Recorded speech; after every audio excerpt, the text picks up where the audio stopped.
internal controls, and if we identify any deficiencies in internal controls, we would include that in that report. We did not have any findings that we are required to include in that.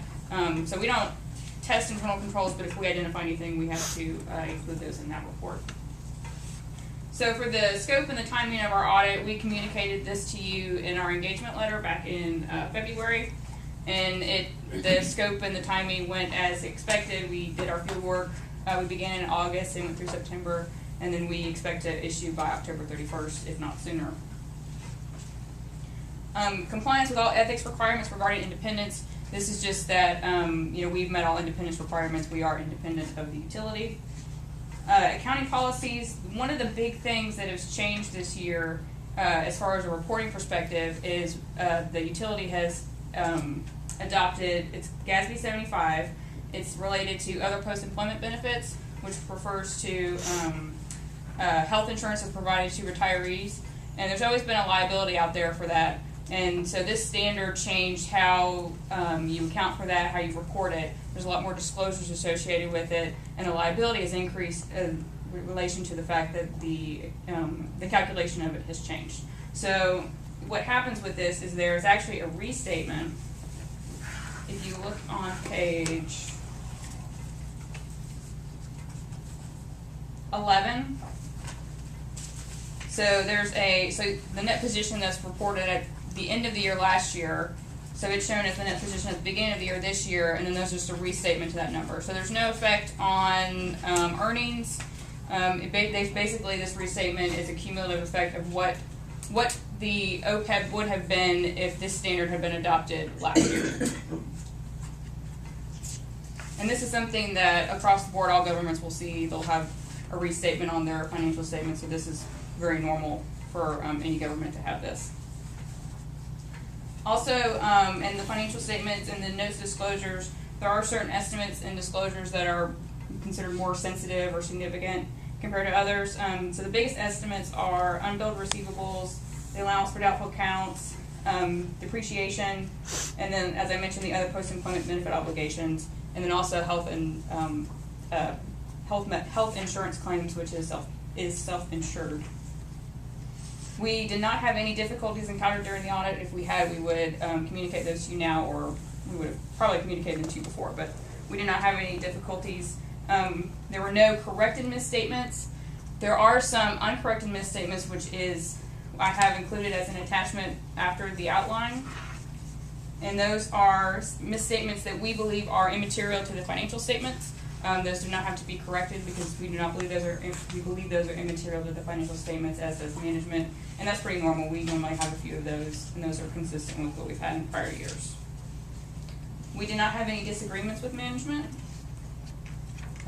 Also included behind the outline is a copy of the management representations that we will have Clark and Jody sign for us, and these are just statements that they provide to us to say that they've, honestly and accurately given us certain information. We're not aware of any consultations that management has had with other independent accountants, and we don't have any other findings or issues to note. I will point out there are certain schedules in the financial statements that we do not provide an opinion on, but we do provide assurance on, we do limited procedures on them, and those are the MD&A, there's a schedule relating to the OPEB liability, and then the statistical information. So we compare those to the financial statements, make sure they're consistent, but we don't actually provide an opinion on those. So that's all that I have for you all. Unless you all have some questions for us, we'd be happy to answer them for you. Yes? I do have a question. On the summary of audit differences, the Yes. self-insurance liability adjustment. Yes. Is that the GASB 75 adjustment? No. So there's a liability related to health insurance for retirees, and that's what the GASB 75 is. So this is the fact that the utility is self-insured for insurance for all employees. So this isn't, that number is an estimate. We have to estimate year in what claims have been incurred, but they haven't been reported yet. So it's just an estimate. We think it's overstated, so we actually think that income is lower than it should be. Yeah, essentially the liability that's that Julie's referring to is a real liability, a cash liability that's out there, and the OPEB liability is an actuarial calculation based on mortality tables and all of that. So it's quite different. So this is more, affects your current operations more so than the OPEC would. And I think Clark will make an estimate as to what that liability is at the end of the year. And we have the benefit of being able to look back several months and fine tune that estimate. And that's what drives the difference on the schedule. Yes. Julie, when you referred us to page 11, I just saw two things. There's a line item there, contributions, and it's got the water system, 89,000, and the wastewater, 174.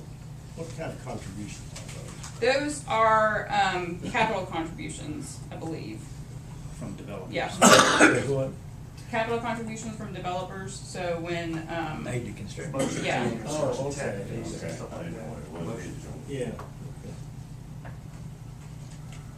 On that page 11, where was the gas fee?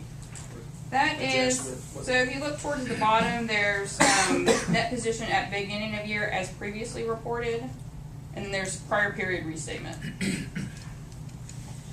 So it's the third line from the bottom. So the prior period restatement. Like the minus 451. Yes. Statement number. So is that was it an overestimate or underestimate of retirement cost? So for most of the systems, it was an underestimate. But it wasn't that the estimate was wrong, it was that the assumptions that were used were changed. The actuarial evaluation had to be changed based on the new standard. Now, that liability is calculated by USI, and they've been making the calculation for several years now. And as Julie mentioned, the accounting guidance changed this year under GASB 75, and part of that change was the actuarial assumptions that went into that calculation change. They used, I believe, different mortality tables and different interest rates and other assumptions that would affect that liability. And I think it's fair to say that all governments that are implementing GASB 75 this year should see a pretty significant increase in their OPEB liability that's on the books. So are we accruing that or into an account, or I mean? It shows up as part of our expense on. Yeah. There was liability on there expense for it. accounts. Yeah, it's part of Just operational expense or both. Both. Some of it ends up in capital, but interestingly is for us, all you're really talking about is the 5 years of health insurance we provide for retirees. That's it. between the gap and Medicare. Yeah. So Yeah. that's all it's really talking about. That's our obligation, what we think it's gonna be. What we think it'll be, Yeah. yeah. For some companies, that's really huge dollars if they provide lifetime coverage or a longer Yeah. period of time. It's not really cash, it's just. No, it's an expectation. reserve. Right. We're not setting the cash aside anywhere. It's just, this is what it could be, just like Harold said. And this is why that adjustment came in as a prior period restatement, because it's not appropriate to true up that liability through operations, like by using cash. The actual cash outlay occurs when you actually pay those expenses with their current employees. There's no way you can keep up with an actual figure. Because we live longer. Yeah. Hopefully. Yeah, because that liability it's not just, they're not just focusing on those retired individuals, right? They're focusing on all employees of the system. They're making assumptions as to when will these employees retire. Nobody knows. Right, and a female, male, so there's a lot of assumptions that go into that type of a calculation.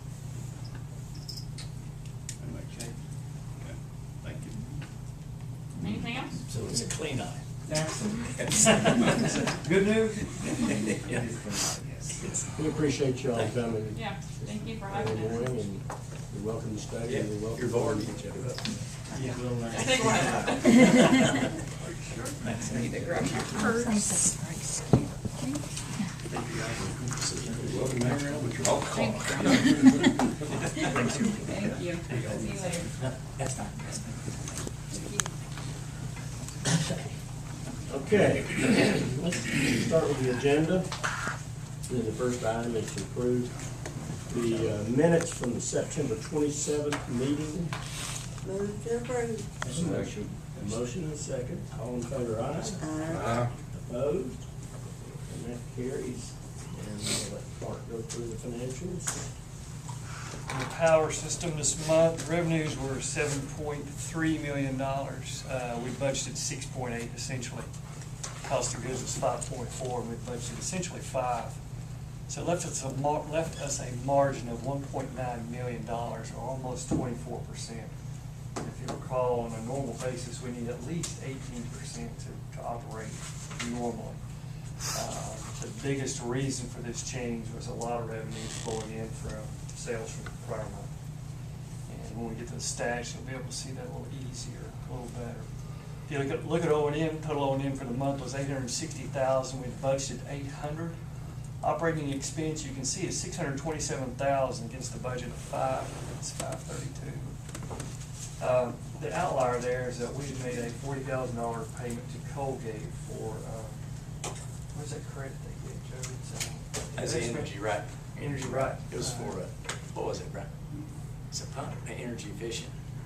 I'm not entirely sure, Jim. I can't remember Yeah, exactly. Jim- But it's Jim an was energy working with efficient them on payment that that. we paid Colgate TVA pays. And the reimbursement from TVA will come in October, so it's just a timing deal.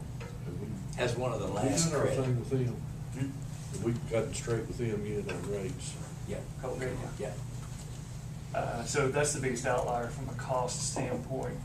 Net income then for the month was $483. We budgeted $446. Year to date, we're $916 against the budget of $565 and $577 last year. If you look at the sales, kind of what I was talking about, sales for the month are up 8% compared to last year and budget. We have a loss of -2%. We actually sold more than we purchased. Again, this inflow from last month, actually. Yeah, it's Bill some of Thomas. it's good sales. The degree days are not that much different in August. It was hotter in August, so getting a little bit of that revenue in September, paying TVA less in September. So just kind of to Jody's point, degree days for the month for September is 350. And Yeah, I looked this morning, we're tracking on 309 for October with a few days left, so it probably is gonna swing back next month.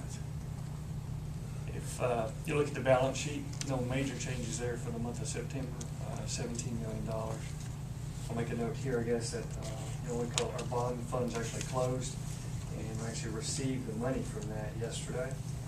All those were sold yesterday. Hey, go back one slide. I'll two, one more. Notice over here on the far right, 3.67%. It has been 4 or 5 years since we ran that much positive. We've been 0.5 to 1 to flat, and yeah, it's good growth. I think a lot of it's the commercial and industrial loads we're seeing, but that's good growth after 3 months. So again, from a balance sheet standpoint, that's the only real change is the bond funds will be on there in the month of October, should be. If you look at cash, total cash is $8.2 million. Last month, 9. This time last year, about 9.2. Biggest reason there is the large power bill for the sales. We'll have that cash in the month of October from the sales themselves. And if you look at the water system, total sales $675,000 basically. We budgeted $670. Total O&M $432,000 against a budget of $452. So for the month we were $94,000 against a budget of $58 and actual of $38,000 last year. Year to date we're $152,000 against the $252 against the budget of $212.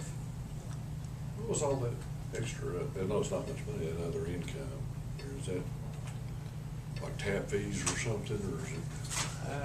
Was it $21,000? It's gotta be tap fees, I can't. Oh, I'm just curious. Specific So that's specific people. I new can't growth think or of. something? No, we didn't have any tabs. I mean, I know it's a drop in the bucket, it's just double, so I'm just curious. 21,000 compared to a normal budget of 10.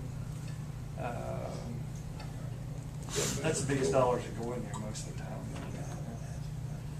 If you look at sales, essentially flat, I mean, down 0.6%. For the year to date, we're up 0.3%. Again, essentially flat. And you talk about balance sheet, no major changes there again this month, obviously. And from a debt refinancing, it was there was actually none in the water system. That was all sewer, electric, and telecom. So there'll really be no changes there next month. And if you talk about cash, total cash for the month, we've got about 1.1 million spendable. Last month, 968, this time last year, about 1.8 million. Clark, how's that gonna affect your interest rate, overall? The rate we closed was 323, What's it been averaging? and it has been averaging about 225, 228. About 1 point. So it's close to a point. It's been averaging over all that, or the part we refinanced. The variable part's been averaging. Yeah, what we're even at, that's Yeah. what. But we didn't do all of there. No, it But was, we had something less than that. Yeah, yeah. But what we're even asked is gonna be about 1% more, but, for that. yeah. Yeah, Yeah. yeah. Yeah. And the only, I guess, extraneous piece is, that's left is a fixed rate in Pinnacle that we're gonna look at to see if we get some savings.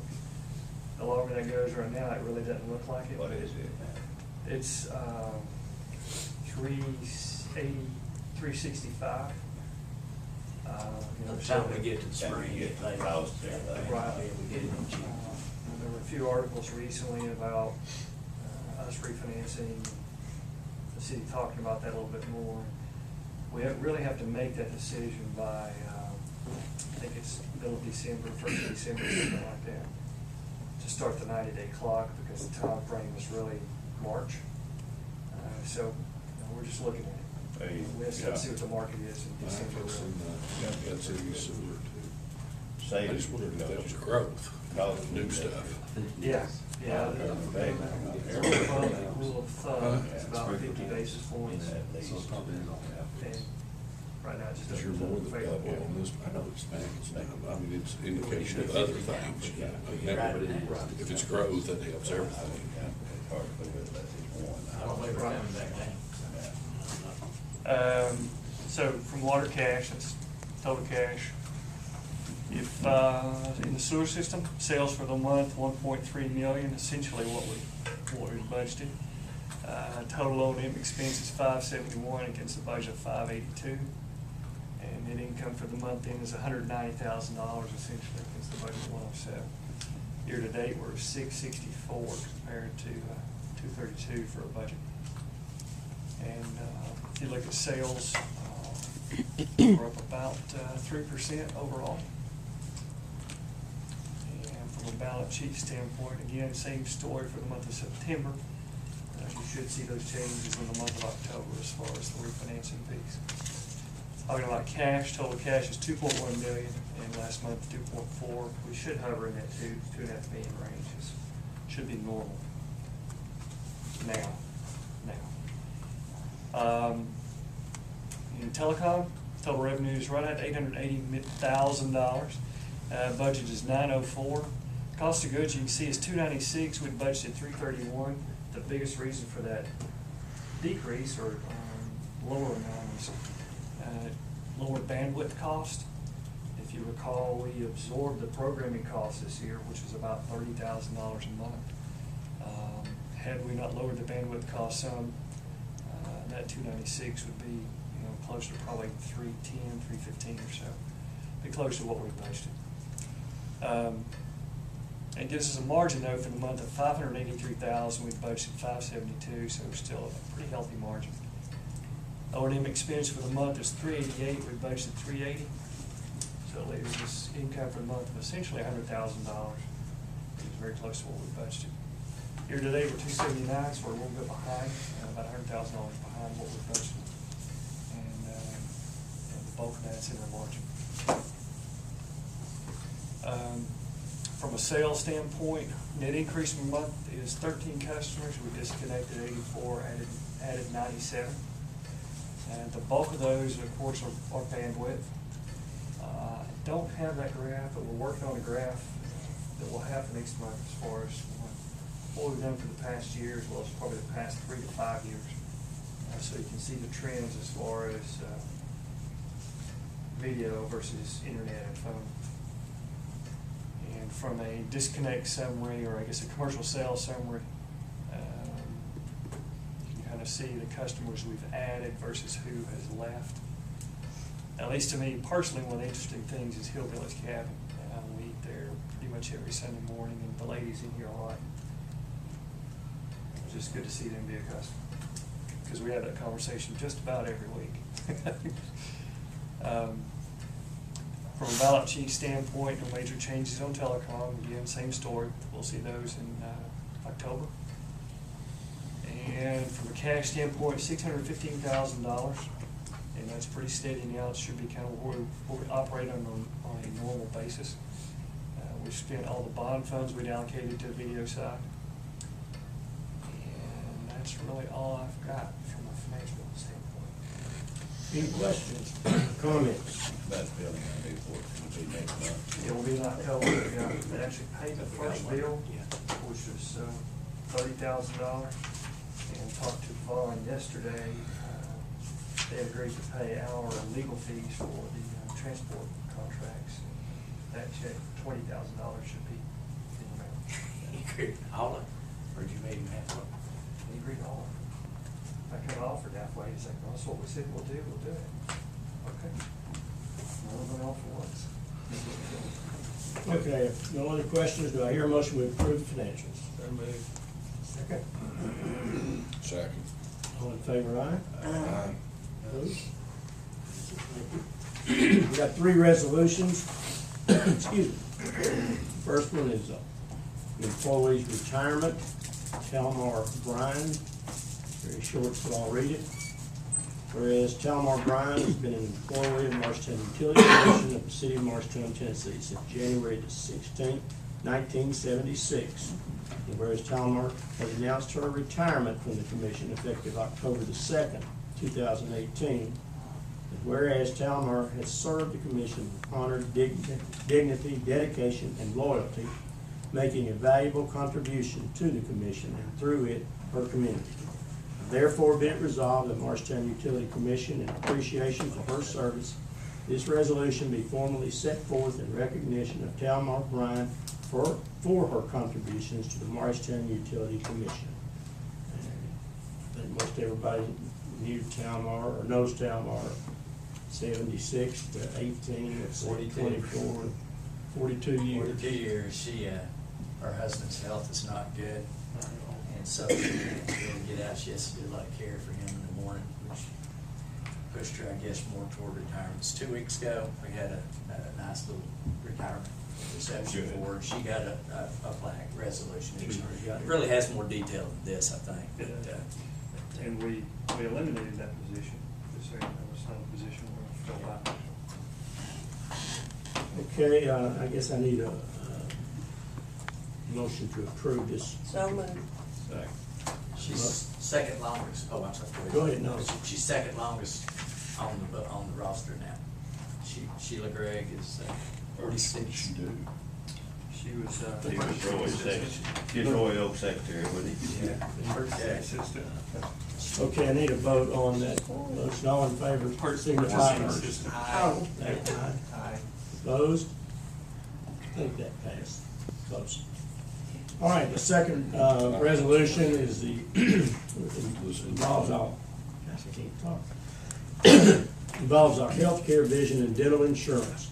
Be it resolved by the Marshtown Utility Commission that the Cigna Healthcare / Vision and Delta Dental proposal for calendar year 2019 is approved. Any comments on that?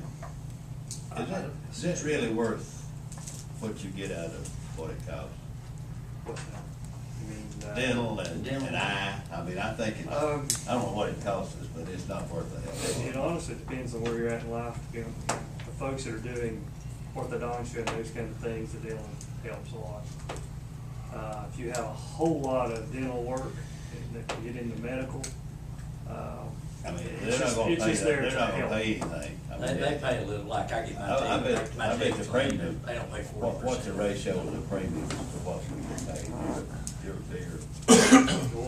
what they What actually it pay costs us for. to what they actually- All I know is for me personally, what I pay in premiums, doesn't cover what they spend as far as my contacts, eye exams. How much it cost glasses. us stuff? What is it? That's what I'm saying. Dental. We need to look at that. The vision They ought to be itself. overall numbers on that, shouldn't we? The vision, the employee pays for themselves. The company doesn't pay. The dental, we pay for the employee, they pay for, family just like anything else. Dental is about $5,000 a year, $5,500 a year. That's all it costs the company. That's what it's going to now. Per That's what- person? Per person? No. No, it's all it's costing us Oh. to offer dental. No, Stop geez. On an Line. annual, on an annual. I just basis. know they don't pay anything much, I just wondered. It's not a whole what lot. the cost It's really ratio clean, is. preventative type stuff. Well, since you're doing a HFA, no, FSA, yes. Yeah. That I mean, it's would been a be- catch-all like Clark's. You had to that would have, be you know, better. root crowns and a bunch of stuff like that, or. But they Well, I've got- never they seen don't dental pay play much anything either. other than I mean, cleaning, yeah. preventative. At least for me personally, they cover all of my stuff. Like Again, what? that's Give just me a- cleanings, really. Cleaning. And like when I had a car wreck, chipped my tooth, they fixed my tooth, they covered that. Cavities, you know. Yeah, it covers a Those little more kind of cavities, things. doesn't cover much on preventative. I just wonder what it costs, because you sure don't get much. On the insurance, if an employee has a spouse that works for another company, can they can be on our insurance? No. Or they, If they're ours and get it somewhere else, they have to get it there, or should get it there. should get there? We don't do the double coverage kind of thing. That was done away with a few years But- back. Used to, you could. Do we allow that person to be on? We don't force them to that. We allow them to pick up the coverage here if they want to. Right. But predominantly, if someone else is at work somewhere else and they pay for the coverage, they're not gonna pay for it here. What percentage pretty of the expensive. spousal coverage do It's we like pay that. for? We have 78 employees out of 167 that are taking dependent coverage. I can tell you that. I don't know how many have the option somewhere else. I'll have to look that up. I guess what I'm saying is if the plan here is cheaper than where they work, Yeah. then you get a lot of migration over onto Sure. our plan. This plan Sure. starts taking on water, so to speak. Yeah. There are, You know, 210 total bodies on our plan. 167 of those are employees. you know, So it's not a whole lot. What is that? 33, 43 or so. It cost them, It's what, not a whole lot. 4,000 a year, somewhere around there, to pick up. For dependent coverage, it's $350 a month. is what the About five. MUS employee pays to have a Dependent. Pretty good dependent deal. on there. Dependent coverage, yeah. Whether it's one or whether it's 12. Good deal. We Yeah. have, it is, yeah, I mean. I mean, some it's not companies as good have, as some places, some but companies it's have not bad. made the spouse, Force them. force them to get the insurance wherever they work, if it's available, but I don't know exactly how those policies are written. How do you? Yeah, what, How do you find that out? that's good stuff, right? We can Maybe look at it. maybe we should have a little form that each employee fill out each year before the insurance comes due. I mean, that's no big deal, we just print off something and say, if your wife works, does she have insurance available, and whatever, I mean. And then if they don't, if they take, if they If don't tell they you the don't truth. fill you in, then if you don't fill them in, then you pass, exactly right. Yeah. I can look. It's been a little bit since we It's not talked a big about that. deal. I know we don't do double coverage. I can look a little deeper into it and see if we, Might save some money. if we don't That might be- already do what you're saying. Yeah. Make I'll them make sign an sure. honesty form, Yeah. you know, and then Well, you it's catch something them. fill out, Yeah. if what's available at your wife's work.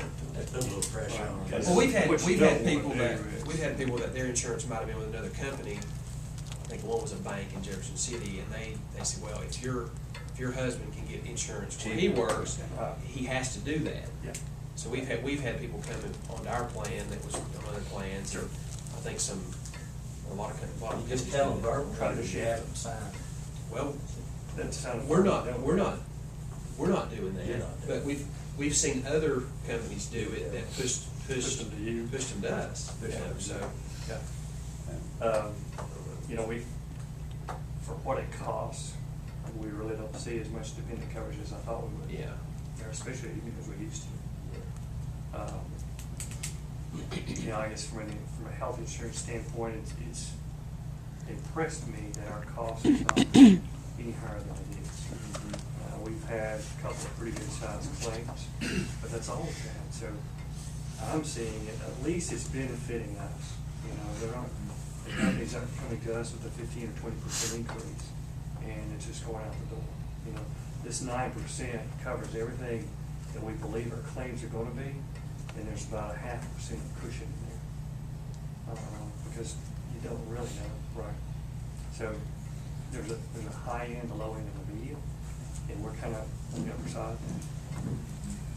It's been a plus for us to do this self-insured. So car. far. So far.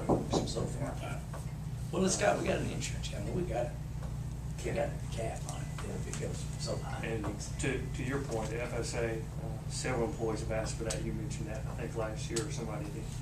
A lot of employees are really interested in that. They can set aside, I think it's $2,700 for healthcare costs. The health saving account. And flexible spending accounts for Flexible spending. They can set aside $5,000 for daycare, childcare, that kind of thing. So It's usually it can be usually pretty- carried, 'cause that was It's it. usually Pre-tax.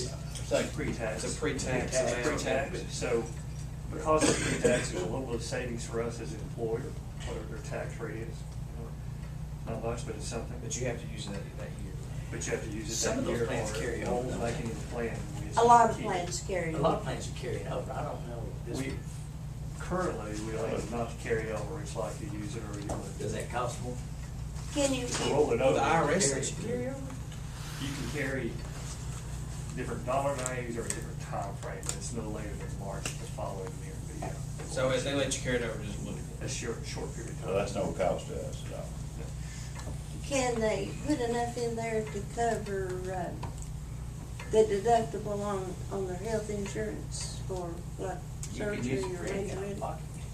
You can, yeah, up to $2,000, $2,600 actually, no matter what you use it, well, there are a myriad of health-related items you can use it for. It's not just drugs, so. But you can't use it for deductible. I believe, yeah, I mean, whatever your surgery is. Because that's gonna be a medical.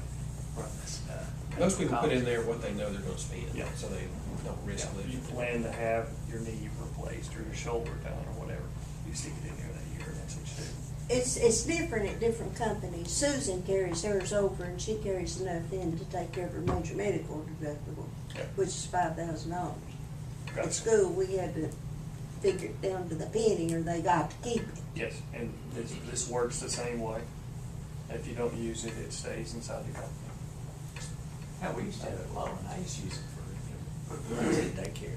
Or if you had classes, you could use it for contacts, I think, stuff like that. And just kind of as a side note with healthcare and all those other things, we're going to an online registration system, and the employee will have the ability to see all of their benefits through the company on a portal.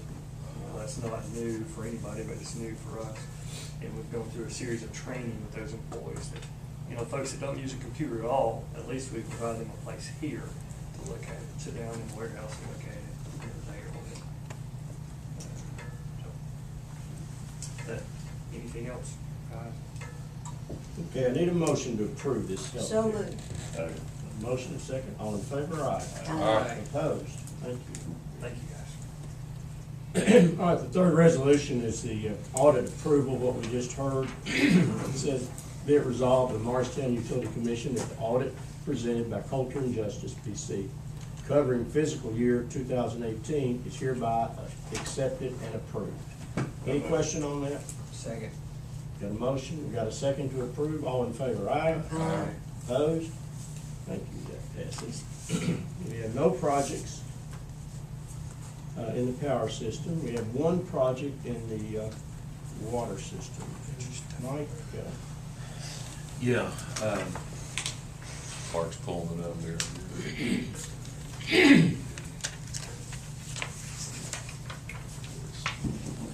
All right.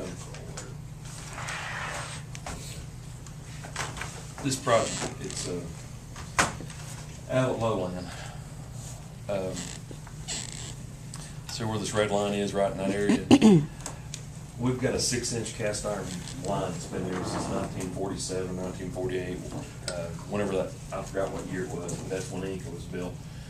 That line's been in service since that time period, and we have multiple breaks on that line every year. And it's gotten to the point where even when you have one break, it will, you repair it and you turn the water back on, and the water hammer causes 2 more breaks. So whenever we have an issue out there, it winds up being an all-day or all-night affair, but trying to get water restored and back on. the line's just, it's corroded to the point where it's just not, it's beyond its useful life. A few years back, we had an overall project. This is, the blue line here is a 16. Let's see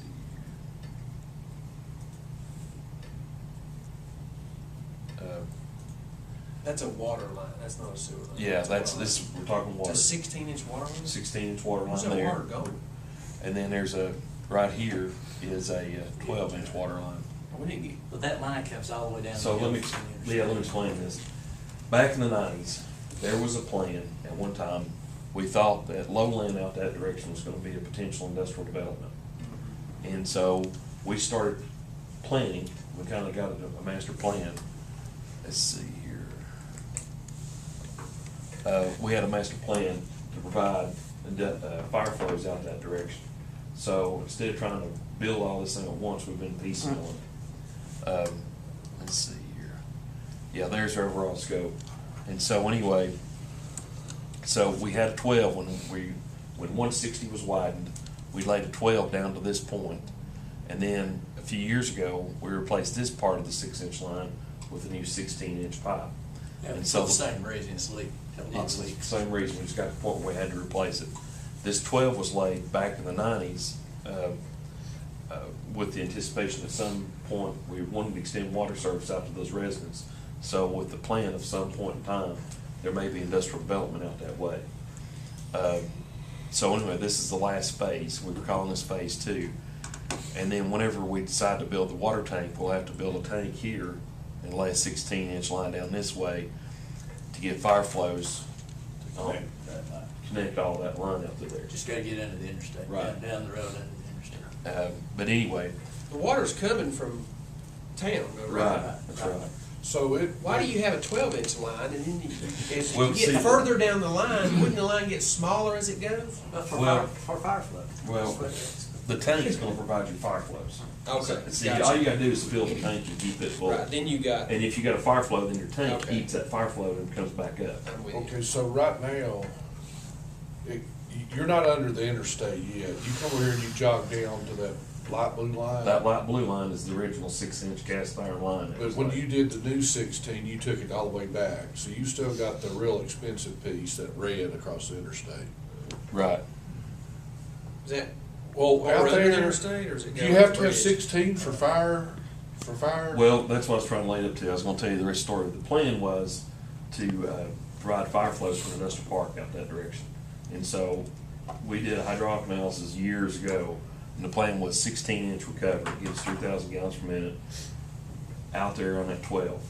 Now, 20 years ago, today, it's a lot different with annexation regs, and everything's a lot different. And Right I don't know now, if the two of y'all remember, Mike and I do, back in those days, there was 3 potential industrial parks. We had to analyze all 3 of them. Exit 8 was one, was Russellville, yeah. wherever that guy's farm was up there, and this side. So we had a big thing at Water State. We had to come up and get these 3 plans together. So this is far back. I'm just Yeah. asking, from Yeah. the red, and there's probably not that much difference between a 12 and a 16. I'm just Well, wondering. that's what I was gonna tell you. George and Jody asked about that yesterday. We was talking about it, and anyway, I went back and used to, 10, 15 years ago, there's very little difference in pipe. Well, I called just to find out. There's a little bigger difference than I anticipated. Pipe's expensive right now. Yeah, it's a Really different ballgame expensive. on pipe. So we got it priced out to do this project, at a project estimate of $750,000. Now, the reason I've got actual cost and our estimated cost, the actual cost is materials, the bore cost, and a little bit of engineering we've got to do. The other cost is our labor. We're planning on doing this job ourselves, and our store expense and contingency. So, in other words, we're gonna be paying our labor regardless. They're gonna be doing something. So, if you back out real money, what this is gonna cost us is about $475,000. From a depreciation standpoint, it would be $750. Right. Cash out would just be the force. Right. But now, back to your question. So, I went back and looked yesterday, a rough estimate. I need to go back and do the hydraulics again and check it and see what it's gonna do. But if we can lower that down to 12-inch, we can drop that 475 down to about 325. Do you really need I'm gonna try to put 12 in. That's what I'm shooting for. Right now, what I wanna present this project for is to get us started, and then we can go back and finish all this up. Because when we buy the pipe, we'll have to bring it back to get it approved, and when we get the bids for the boring costs, we'll have to get you to approve that too. So, the bottom part of it, then the 12 or the 16 doesn't, It the doesn't ditch is matter. not, you Yeah. get a little less stone. Well, we get 15,000 in contingency. yeah, How So- far out does that line go beyond? all the way to the river, It goes- almost to the river. It stays 12 all the way. All the through. way, yeah. Stays 12 to the river? Okay. Yeah. Bill- Is Bill there any- Swan said is that there anything with the along- investment, who knows? Remember that? That was built back in the 90s with anticipation that They they may still do it. develop. It's the investment church. It was 3 years. So the first thing you gotta do is bore that railroad, and you've Yeah. got quotes on that, or you're. Yeah, we got it. Or you got good estimate, We got a budget good estimates. What do you guys think? I mean, it's a chicken, the egg. We gotta, it wouldn't do any good to build a tank till you replace that line, for one thing. And, Right. but there's How no long- major water use out here. What's the All it's time gonna of, do is fire. how long does it take to build that line? In other words, if you get an industrial prospect, how long does it take to build that line? Well, it's gonna be, that's probably gonna be about a 3-month project for us, because we can't stay, if you can stay on it, probably a little less than that. But, you know, because if we're using our crews, we can pull it off for stuff. So the problem About is, 3 months. you just got a headache out there right now. Of course, it may be a Exactly. bridge to nowhere, but who knows? That's right. You know, But I wouldn't bring it before you right now, but we're having but problems. it's killing you on maintenance. It's the Right. maintenance savings, Right. may pay for it in 10 years or Talk something. about economic About $12 a development. foot. They don't like this, will you come and we'll build it. That I hate to normal? say that. What's That's- that? $12 They like to a say, foot. what is Difference your in price. infrastructure? No, that's not what that is, that's So what what all you it guys is. decide, Is we'll put that back what it in costs to the lay pipe? Oh, the labor and stuff? Yeah, everything, yeah. Yeah, probably. It's About probably $12. I wonder what it costs to put it, it's about $12. But to get the fire protection and the flows he's talking about, you got this project, and Got then it. you've got to cross the interstate, and then you got, what, $1.5 million for a tank? Yeah. I mean, There's if we probably really want to another- put fire flow out there, If we, that's what. But we'll what you're, build the tank. what you're doing a little bit now, a little bit later. I Are mean, there- when the Yeah. time comes, we can't do it all at one time. Are there any industries operating out there now? They use water. No, No. And they don't have fire protection? they don't have fire protection, and none of them use much water that are out there. You know, But there, I will say, we've talked to Marshall several times. We had a discussion that. Been a lot of acres prospect, out there. And the big thing that stops it is usually fire protection. what kind of maintenance savings you think you can realize over? Real gosh. I mean, we probably have 5-6 breaks a year out there, so, and you're probably talking $5,000 a pop, depends on where it breaks. 30,000 a year. I mean, Mike asked me, said, you think we ought Is to that bring parts? this? Y'all need to chew I on mean, it. the labor, you got the labor anyway. They're Well, working anyway. Yeah, with the lines Get that out are of the asphalt garage. right Yeah, now, that's and you gotta replace asphalt, you put gravel back, you gotta, yeah, and it's in the middle of the night, and pay overtime, all different variables like that.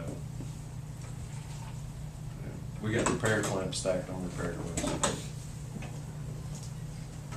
Y'all remember years ago that blue line that we were talking about, where 12-inch line that's beyond the plant? There was an industry that was looking at buying the, Tommy Harris had something to do with it, the Yeah. farm on the left. I forgot what Wasn't it it that was. John Deere? Was it Walmart? No, It may have been the Walmart. Walmart. It may have been the Walmart. And Tommy Harris and his son-in-law owned the property. And that property now is owned by Waste Industries. They have bought Yeah. it to expand their landfill. So that property's off the, Nothing off the happened. grid. Yeah. Off the- It's just improved. So I don't really know what all's out there that could be used for yeah. a Not too far. industrial. I don't know, Beyond the plant, beyond the one site campus there where it was.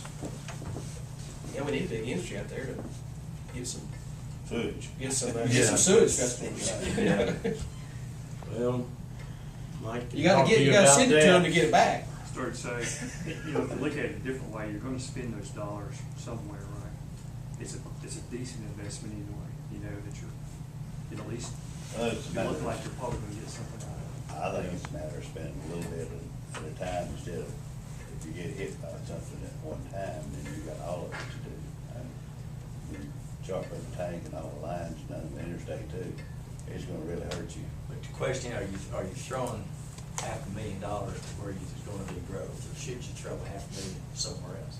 But he's gonna have to do something, or you just keep on Yeah, fixing we this gotta stuff. fix this. I mean, we're in the bind. Well, We gotta we've do spent something. a lot of money. Already. I mean, how much money have we spent to get to the railroad tracks? That was about That's, 400,000. yeah. And then you did beyond the Beyond that. Lowland side, you spent that money. That's already done out there. Yeah, it's done and in, so. It's a, Well, I'm just trying to connect it's a- the two. Just a connector. What do you think it'll take to get into the interstate? About 150,000. Is that all? You going under it or on the bridge? Oh, no, you gotta go. You gotta go under because You gotta go freeze, under. right? Yeah. No, it's not that. T-Dot won't let They you won't on let the them bridge, let you. no. And that's 3 bores, it's not as big a bore as you think. You got one under each on-ramp, and then you got under the interstate. On this. So on you the have other some side. open cut in the mid, in In the middle, between. yeah. So Mike, what I'm hearing is you're wanting to go to a 12-inch, and that's gonna be about 3 1/4, 325. For actual material cost, yeah. Plus our labor cost. Yeah, plus our labor. I guess that's what we, Yeah.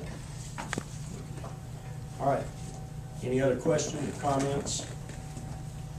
And it's been budgeted for a while. Yeah. It is in the budget, Yeah, yeah. it is in the budget. We got money in this year's budget for it. I've had it in the budget for several years, and I keep putting it off, and it's just getting to the point where we need to do something. I hope the hydraulics work out, because it seems to me that You gonna make sure. 12 would be Yeah, off the cuff. I more think- than anything you'd yeah. ever need out there. Off the cuff, I think it will, but I'm gonna double check it, and make sure. Okay, is there a motion we approve this project? So moved. So I'll second.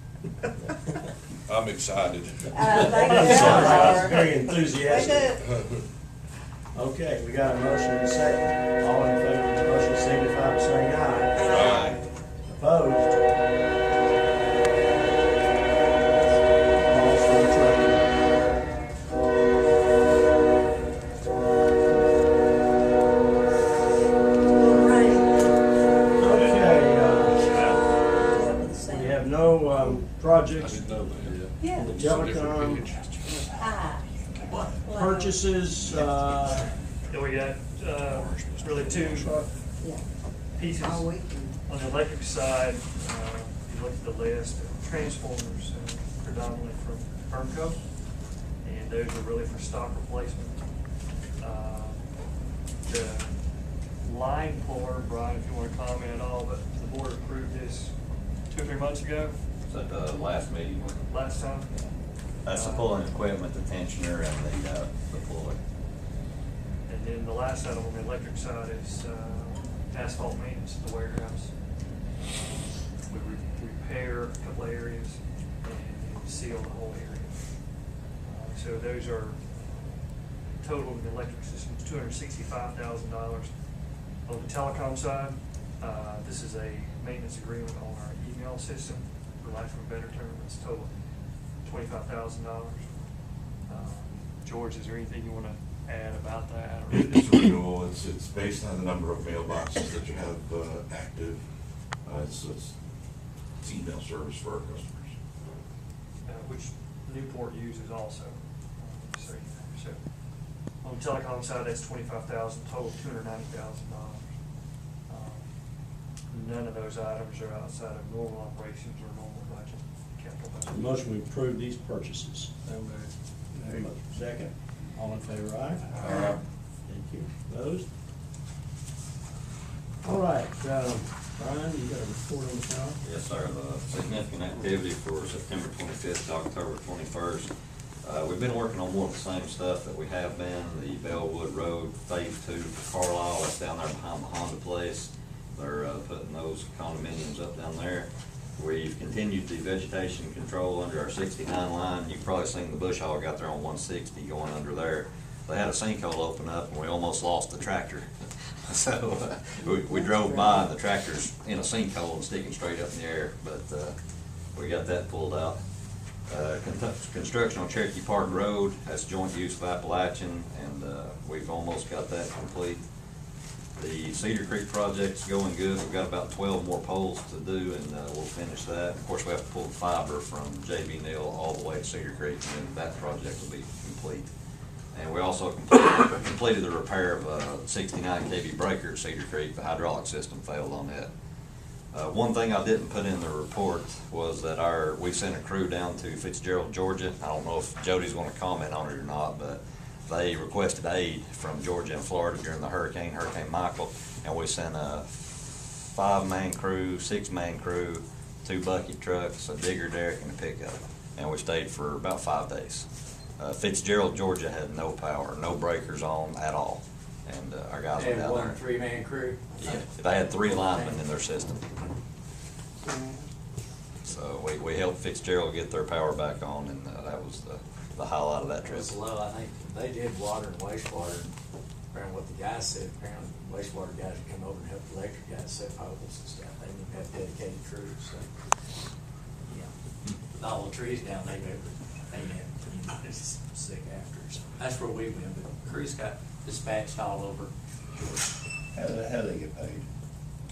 We'll invoice them for our time and our materials and whatever we took with us. We'll invoice Fitzgerald, and Fitzgerald will go through FEMA, I guess, to get that money reimbursed. They pay our rate.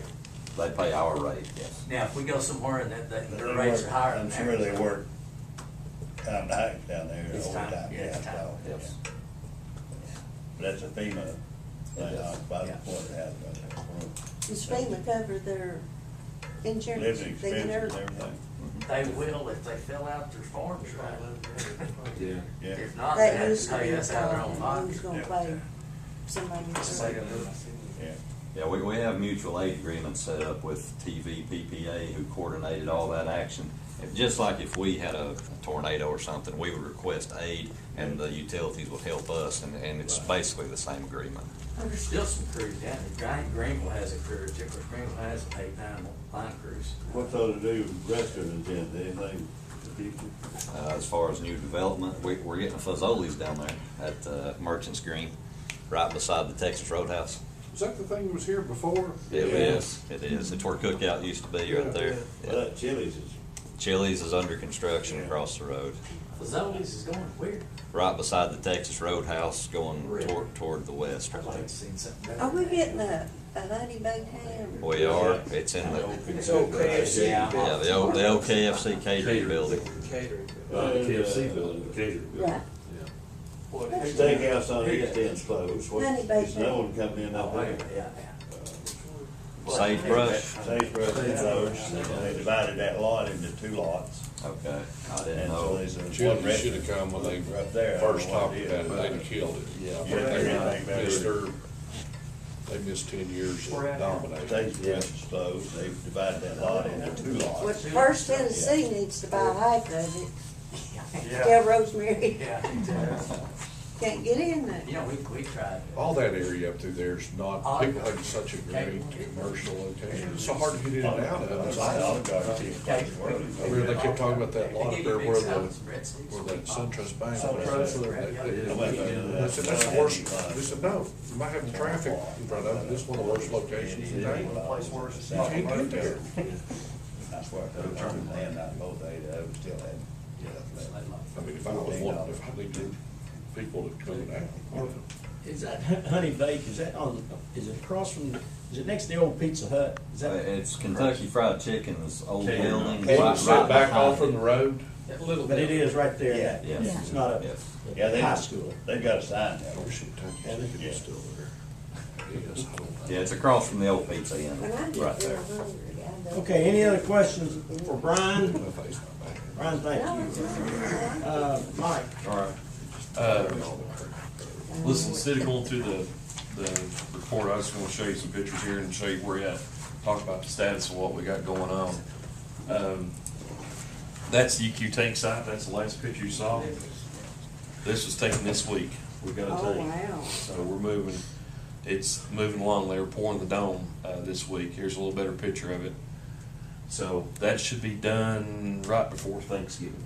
So It's when they're scheduled to tank, and then there'll be a little pump station piping to be finished up after that. And Are you hopefully- taking those pictures with the drone? Yeah, How many gallons is that? that is 3 million gallons. And what's these, understand, what are they, a million? Well, Like up this here, one 7 over north, here. that's 100,000. That's only 100,000 gallons, Yeah, that's a. When that's will a that big thing tank. be online? 3 million. I'm hoping by January 1st. It should be online If you- operating. So if we're running 4.5 million and it holds 3 million, we could have we could go down. Of course, if it's raining a lot, that doubles, right? Right. So do you have to, when do you actually use that thing, let me ask you that, and all that stuff goes over there and then comes back, Right. do you have to clean this tank? Yep. Is it Well, you set don't up? wanna use it unless you want to. Is it Unless set you up? have- Unless you want to. You won't have to.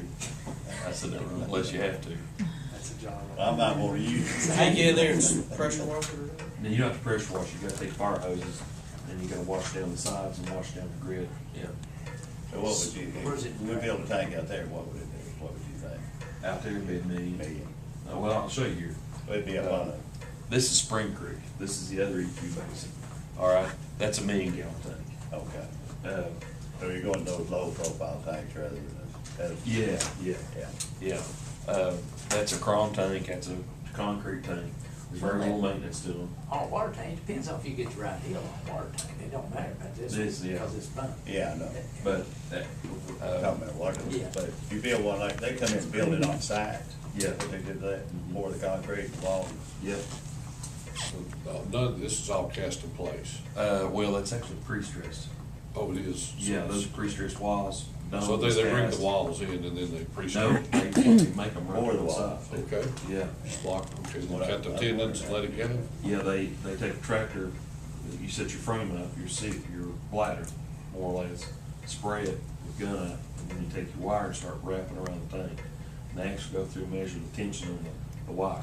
We pluck it like a guitar string, and measure the harmonic, the frequency off of it. Get your tension correct, and then you keep spraying it. You know, that's what Joey does. So anyway, then they spray this, and then once you get your final coating on that side, then you go back and put it on. So, but this is Spring Creek, and so what I was gonna show you, this is, we can just get, this project's pretty much wrapped up. It's still got a little few punch list items to do, but this is the new, we renovated. Is that the generator on the right? Yep, That's bigger than the building. yep, those big pumps that deep. So that's gonna catch all your. Right there's the Well, generator. from Spring. This is Creek, the from original that pump base. station right here. Yeah. Okay, we built a new grinder box right there, so that grinds everything coming in. This pumps out, pumps over the hill to the wastewater plant. This is the pump station right here, so when we have high flows, this pump right here will pick up out of that basin and pump over into the tank and fill it to pull flow off the line. And then there's another line that returns back to this side of the wall, and then you can control the flow coming out of the tank. So you wait till after the rain event, and then slowly introduce it back into the system. That was gravity back. Then get the fire hose out. No, the other one, gravity's in and pumps out, then you get the fire hose This out. is amazing. Then you get the pressure washer. And then, see, well, if you notice, that's why there's handrail at the top of that Who's tank. gonna pressure over that? Who's gonna clean it? I think Mike ought to take a lead. Do what, right? Trading. There's handrail at the top, and there's access hatches in there, so you can, we're gonna have hose reels and spray from the top. And, Somebody's on the line. Let people line up. Here's what's interesting. You know, I'm telling you about this, how this operation is, but anyway, it's placed in service on September 17th. That's when we finally got everything in operation and passed. On the 26th and 27th, within about a little better than 30 hours, we received 2.25 inches of rain. So late on the 27th, we used that Spring Creek basin. We filled it full. We put 1 million gallons in it, and we prevented an overflow. Cool. So, Which would have been a reportable. which would have been reportable. In Cherokee. And since we had that in service that week, it's not an event. It would have overflowed into the lake. Yeah, right in there by the campground. That's, I almost wonder, That's going why back they here, raised you on this half. $100 million, how much these tanks cost? Well, these two tanks and the pump station renovation was $8 million. Okay. Seemed like you could have built about 3 more somewhere strategically around the damn system. That was- And for $20 million, you could have just held it all. Yeah. Well, that was thought about. To be honest with you, it really was. I just, So All will right. TDEC know that? I mean, do you report that to them or something? No. Pump it out. You can't report good things. Yeah. I mean, honestly, We just don't have and then slowly work on your infiltration. Yeah. All right. This is Lowland tank. This is the last picture you saw. You see these clarifiers under construction, aeration basin under construction, and there's a new pump station over here. And as of Monday, let's see.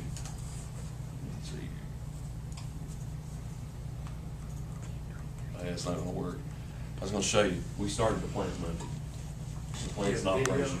Yeah, that's a little video showing the aeration basins running. It's not gonna run on this. Yeah. That's at Lowland. Yeah, that's long, but this is a new picture. You can see the aeration basin's complete, the clarifiers are complete, the pump station's complete. We renovated the chlorine contact chamber and all that work is complete. New return activated sludge pump station's complete. All this is done now, so all this is in operation today. The other 3 clarifiers we're gonna have, we would Okay. use later. These will be used later. They're way too big for the flow rate we've got. And then we're gonna use this one up here as our sludge holding tank. Sludge up. A little better picture of the aeration basin. And right now, we're just using one cell of this, okay? Now, what we did was we're slowly bringing this thing online. Monday, we diverted the gravity section from exit A. So that's the hotel, those Cracker Barrel, the apartment complex, all those little restaurants, gravity feed into the new pump station. And then that flow's going to the plant. Monday morning, we're gonna divert cooked foods and ETPC, all those industries. We're gonna change it over and divert it to the plant. So Monday, we'll have a full flow going into the plant. How much more flow will that be than what you've got now? Right now, we're running them probably about 20,000 gallons a day, and then that'll add another 250,000 gallons a day. It's really gonna crank up next week. It's gonna crank up next week. Tell them what the issues that used to be as far as the grease coming out of cooked foods and having to clean the line down there. How will that affect this line? The grease. You talk, well, I mean, Cook does better. They put the whole. Cook's got a pre-treatment system, and we're trying to stay on them about that, keep that in operation better, but, as far as, we're gonna take off the old line coming from across WIT. So the WIT 1, WIT 2, WIT 3 pump station, well, WIT 3 won't go offline, but WIT 1, WIT 2 will go offline Monday. And then the only the reason we're keeping WIT 3 is we've got 3 services on it. So we're gonna have to figure out how we're gonna handle that. But other than that, they'll be offline. And then, of course, what Jody's talking about is we've got our scour velocities calculated right for usage now. So we shouldn't have the problems with the lines anymore. But that's aeration basin. There's the clarifiers. And like I said, this is existing clarifier. We just modified it, put new equipment in it. This is a brand new clarifier that the state made us have for redundancy. And this is the new pump station, return activated sludge. It pulls the sludge out of the bottom of this and either divert it back into the aeration basin or you divert it up here. And that's the new chlorine contact chamber. The water runs in and goes around like this, and the state made us divide it so we'd have redundancy. Then you take it back out. And then it goes out, yes, from there. The last It goes out to the river. If you put chlorine in, you gotta take it back out. Yeah, well, all that is, you add chlorine at the beginning, right there, and then you add sodium thiosulfate right there. And then that neutralizes it. So, Mike, of the 500,000 gallons we're now can process, we're gonna be using 350 already. yeah, 300, a little better than 300. 300,000. Yeah, so what we'll do to upgrade to the next step is 1 million gallons when that time comes. I've got, Lamar, you've authorized Lamar to work on the study to give us kind of a better plan, but basically the way we got it set up, we have to raise the levels in these tanks. All we gotta do. I think we gotta modify this clarifier, this one's already ready, and then the aeration basin's already set up. So it won't be, it'll probably be less than $1 million to upgrade to the next 1 million gallons. And then from 1 to 2, I don't know yet what we're gonna So you'll do. get on the big boys till you get up to a Yeah. couple million. Now, after we hit 2 million gallons of flow, then these two will have to be renovated. So. But anyway, that's the big news. The other thing I wanted to point out is on the bottom of the operations report, I highlighted some stuff at the bottom. I'm hoping those list of projects, we're gonna take those off next month. You won't see those anymore. Those are completed. And I talked about the Spring Creek EQ base, the pump station, Lowland wastewater treatment plant, the ETPC, from ETPC to Lowland force main, that's completed. The ETPID water tank's completed. All we're gonna do is disinfect it. That's a new tank in the East Industrial Park. And the pump station, we got it disinfected, and now we're trying to get our lines disinfected. As soon as we do that, then all that's gonna be in operation. So we're gonna pull all this stuff off will be completed and done. So we're gonna be shortening up the project length quite a bit. Next month, I'm hoping to have the Turkey Creek Interceptor complete. They're finishing that up. They've got a little bit of work to do in a tie-in, and so they should be done. That's it. Okay, thank you, Mike. George?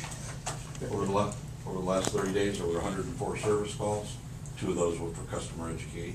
16 of those were for services that were completely out. On the network operations center side, we provided some patches for the IPTV services, one for the network DVR service and one for the AMS, the automated management system for IPTV. We also built some pay-per-view channels for IPTV.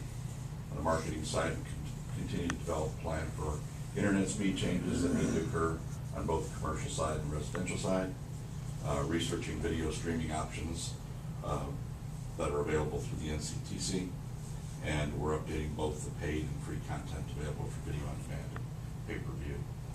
On the network engineering side, the Newport Utility COM portal, the COM portal for Newport was worked on, and we did some work on it and completed it. The IntelliQuint agreement is complete, and some work was done there, information was done there to complete that agreement. On the adaptable bit rate project, documentation was provided to Megahertz for future services that we're looking at. And of course, the replacement time clocks are in under an emergency maintenance window Wednesday night to reset the issue that we had Saturday night and Sunday. That's it. Okay. Any questions of George? Are there any other, are we stable? That's a loaded question, and I guess I should say I'd be glad to address any questions and overview of the issue for Saturday night and Sunday. I will state right up front, some of it is competitive nature. It may not be fit for open public forum, but I'm glad to address questions that you have, and you just say stop, or we can discuss other things in a different way. Did y'all get the summary we put together? I just want to make sure. I don't have. Was it an email or? It was in. Just an email. Okay. Yeah.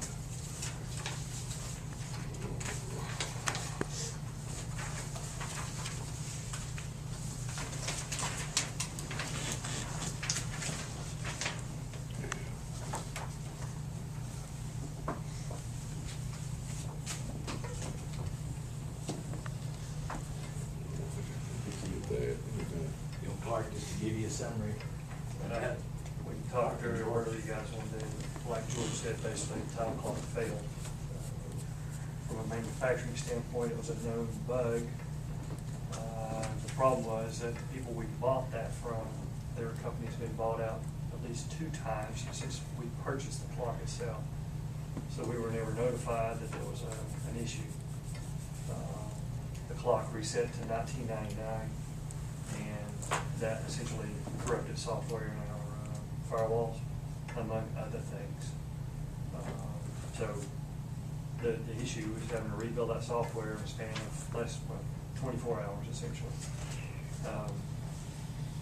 We were not the only ones that suffered from that, not just management from our standpoint, but Metaswitch reported that there were several of their customers that had the same issue the same night, obviously. So there were various outages reported through Metaswitch customers because of this issue also. Those are the biggest things, you know, the resolve, like George said, the biggest thing was new clock was installed Tuesday night in the maintenance window, and that went flawlessly, which was a big worry. And, you know, the next thing is looking at the Cisco firewall software itself and the bugs that are associated with that. If you recall the issue back in February, we went back to them and we've upgraded software since that time. They've taken that software off the shelf essentially and don't offer it anymore because it is so unstable, for lack of, you know, the word we use sometimes is buggy, but unstable. And that's the conversation Jody's having with them right now. It's like, well, why haven't you told us? Because we've been using time and energy to send them logs of our software usage, essentially to say, here's what it's doing, you know, help us with it. And those logs, that communication to Cisco is essentially being fallen into a black hole. Is that just the software we just purchased? Talking about February? No, it's close to a year old. It wasn't the original software with the purchase of the firewall. Let me ask you about that clock. I don't know what clock I know is on the wall, but what, you said the companies that switched hands? The original company we purchased it from was Symmetricon. Symmetricon.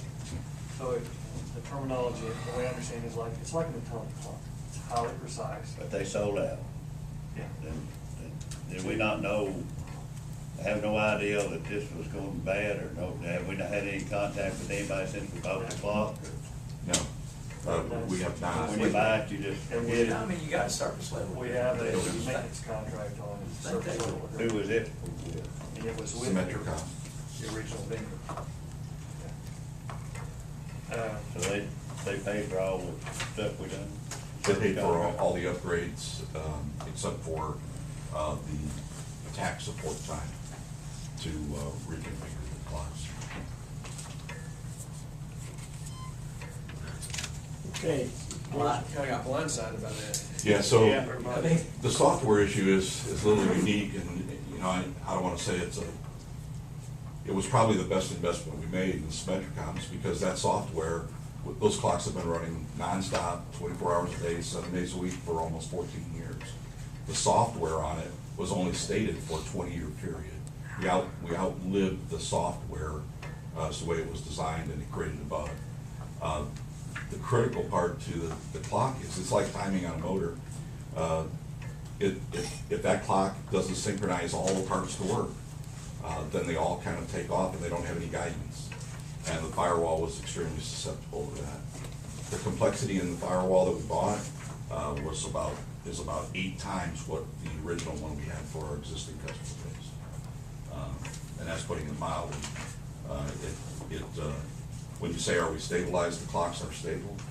I do not have a concern about the clocks. There's always a little bit of hesitation and concern with regard to the firewall, because it has been so finicky or cumbersome to work with from a complexity standpoint. So there is a very real chance that, as there is any day that it's operating, that there could be an issue in reverting to the new software. But that same condition applies to probably 80% of everything we operate in that NOC. So when we talk about stability, right now that's a moment in time thing. Everything that we have and that we're operating with is stable right now. But it does not mean that there will never be another failure of sorts.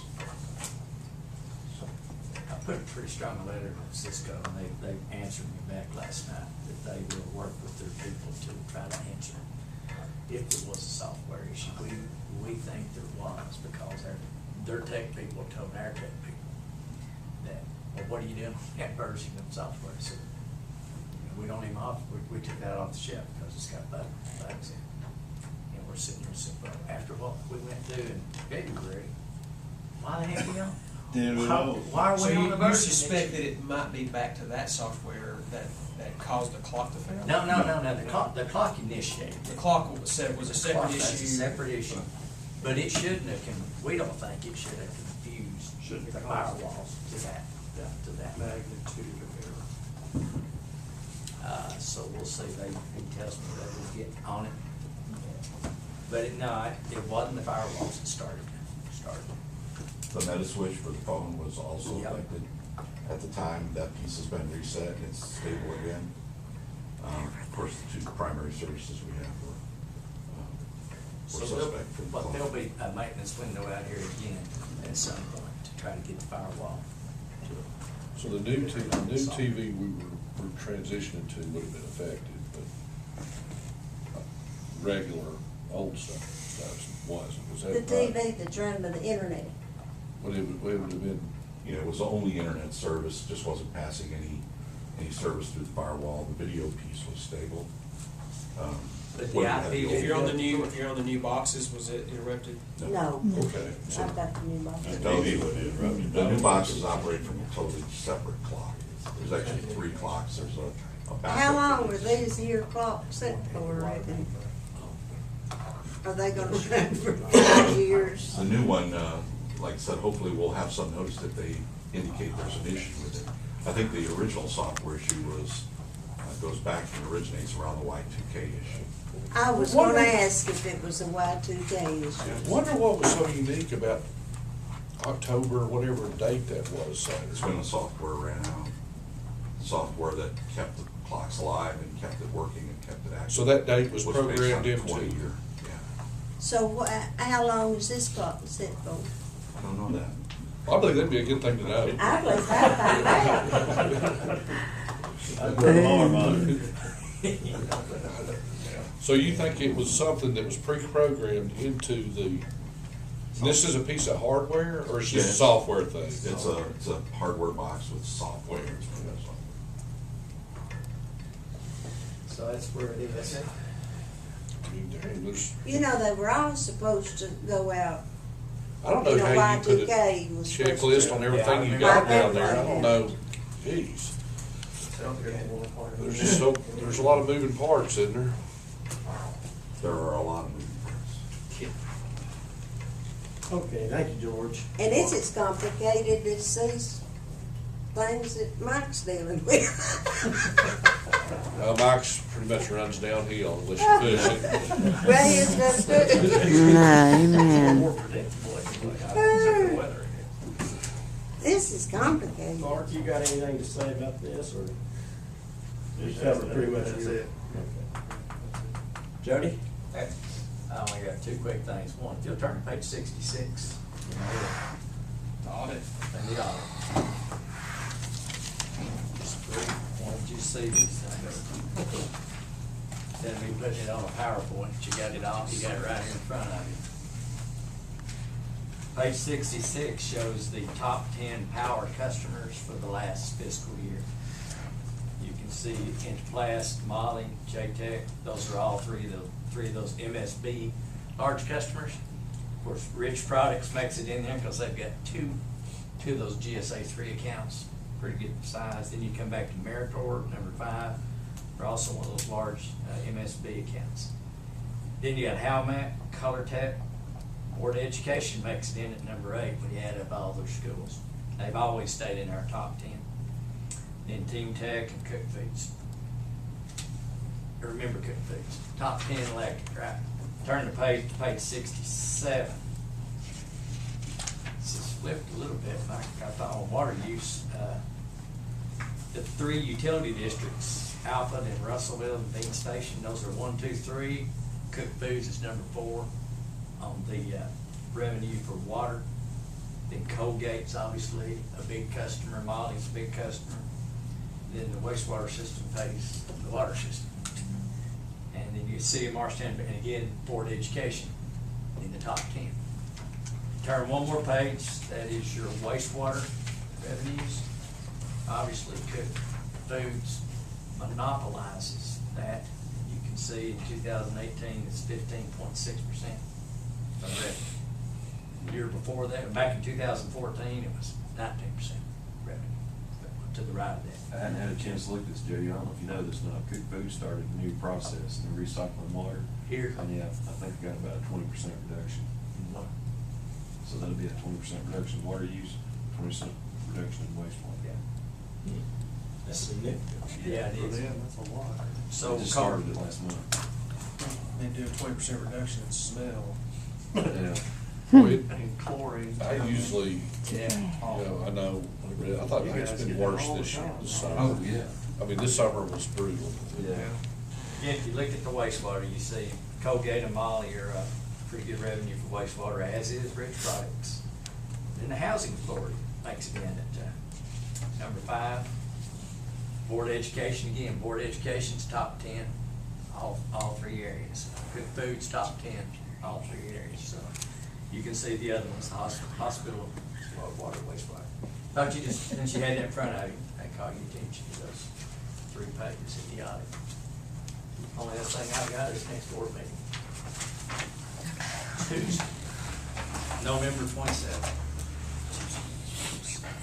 That's the Tuesday after Thanksgiving week.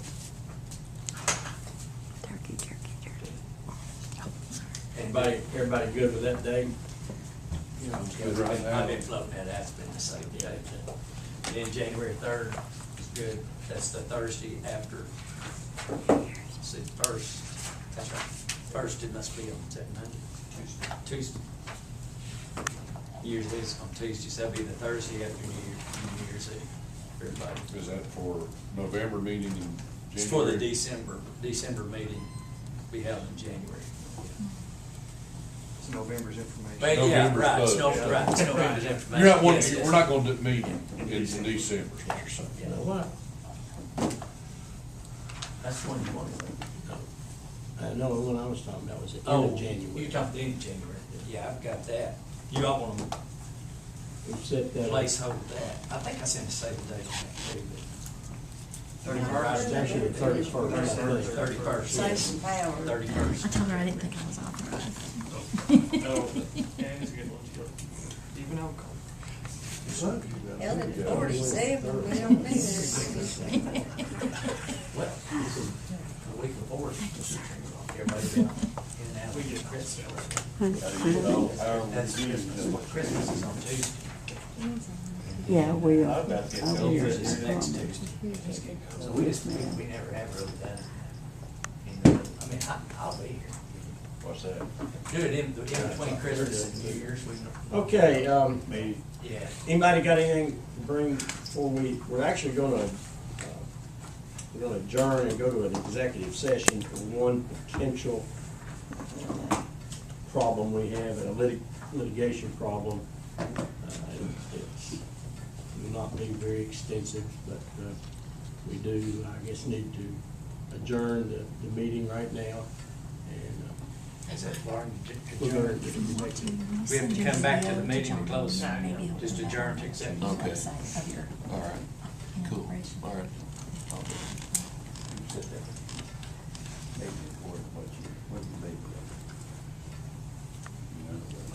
Move to adjourn.